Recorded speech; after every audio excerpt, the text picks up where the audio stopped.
안녕하세요. 풀메입니다. 오늘 주제는 대기업 취업에 어떤 자격증이 필요할까입니다. 취준생들 사이에서는 스펙이 아무래도 정량적인 성과이다 보니까 가능한 준비를 많이 해놓는 것이 좋다고 생각을 하는데요. 그래서 자격증도 시간이 될 때 많이 따면 딸수록 좋다고 생각하는 경향이 있는 것 같습니다. 그러면 과연 자격증을 많이 따는 것이 유리할까요? 대기업 현직자이고 전 채용 담당자였던 쿨맨이 이에 대해서 깔끔하게 설명드리겠습니다.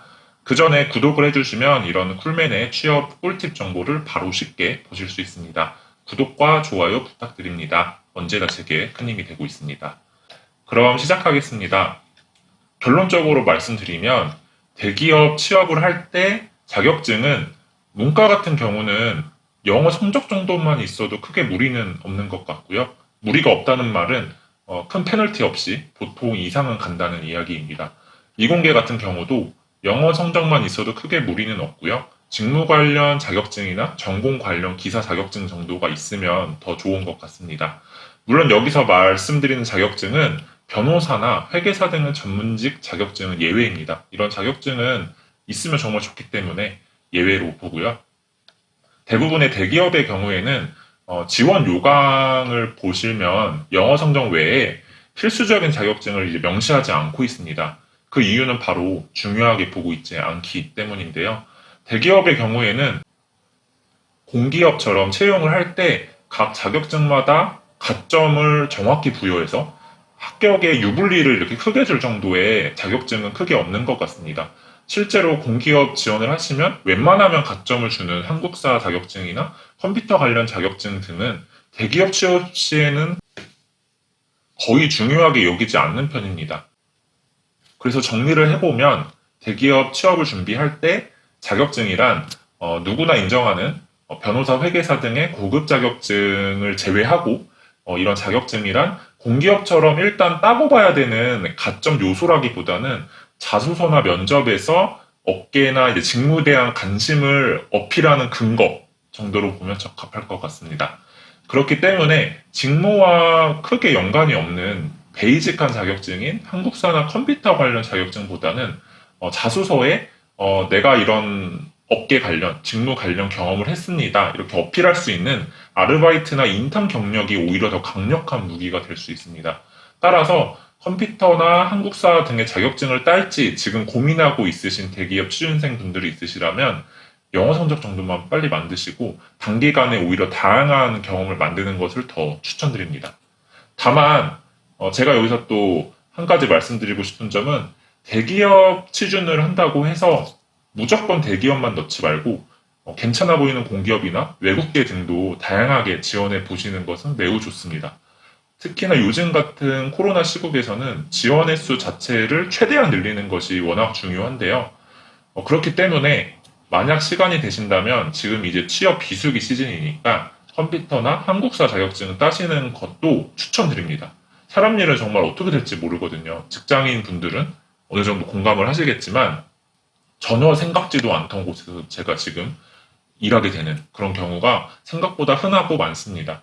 다만 이를 위해서 현재 하고 있는 취업 준비, 자소서, 인적성, 면접 준비 등 이런 시간을 빼앗지 않을 정도, 예를 들면 뭐 하루에 30분에서 1시간 정도씩 꾸준히 준비하시면 좋을 것 같습니다. 그리고 만약에 업계나 직무 관련해서 어필될 수 있는 자격증이 있다면 그런 자격증은 대기업 취업 시 한국사나 컴퓨터 등의 자격증보다 임팩트가 더욱 크다고 볼 수 있습니다. 해당 직무에 내가 이만큼 준비했다를 자소서나 면접에서 그 근거로 잘 어필할 수 있기 때문인데요. 예를 들어 대기업 쪽에 상사 쪽에 지원을 하신다면 무역 관련 자격증을 따시면 좋고요.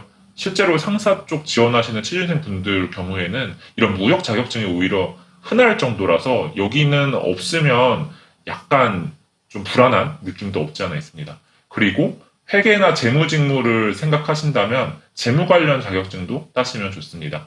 다만 재무 쪽을 제가 예를 들어서 말씀드리면 적어도 따는데 6개월 이상 걸리는 난이도 있는 자격증, CFA나 FRM 등이 있겠죠. 이런 자격증은 임팩트가 크죠. 자소서나 면접에서 큰 임팩트를 발휘할 수 있는 반면에 따는데 이제 한 달 이내로 공부하면 되는 자격증이 있잖아요. 네이버에 검색해보면 한 달 정도 하니까 딸 수 있었습니다. 이런 자격증들은 이제 그 근거로는 자소서나 면접에서 쓸 수 있겠지만 그 임팩트는 크지 않을 수 있습니다.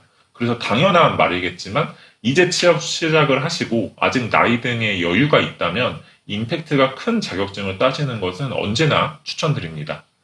그리고 숨겨진 꿀팁을 하나 드리자면요. 제가 대기업 인사 담당자로 이제 10,000개 이상의 자소서를 보면서 읽는 사람의 흥미가 느껴지는 이색 자격증도 자소서나 면접에서 어필하기 참 좋았습니다. 예를 들면 레크레이션 강사 자격증을 봤던 적이 있는데요. 레크레이션 강사님을 생각하면 저희가 자세히는 모르지만 왠지 밝고 팀워크도 잘 이룰 것 같은 느낌이 들죠. 그래서 이런 자격증과 함께 본인을 밝은 지원자라고 어필을 하면 이게 또 회사 입장에서는 자소서나 면접에서 어필이 꽤 되더라고요. 그렇기 때문에 조금 특이한 자격증을 따셔서 본인에 맞는 인상적인 스토리텔링을 만드시는 것도 추천드립니다. 앞서 말씀드린 것처럼 대기업 취업을 할 때의 자격증은 정해진 가점을 따는 것이 아니라 자소서나 면접을 위한 스토리텔링용, 그리고 그에 대한 근거용이란 걸 기억하시고 자격증을 따실 계획이라면 그 전에 이것을 면접에서 어떻게 어필하지? 이런 점도 같이 고민을 하시면 좋겠습니다. 네, 오늘 영상은 여기까지 하겠습니다. 구독과 좋아요 부탁드리고 좋은 의견과 고민사항들 댓글로 많이 남겨주시면 좋겠습니다. 네, 다음에 만나요.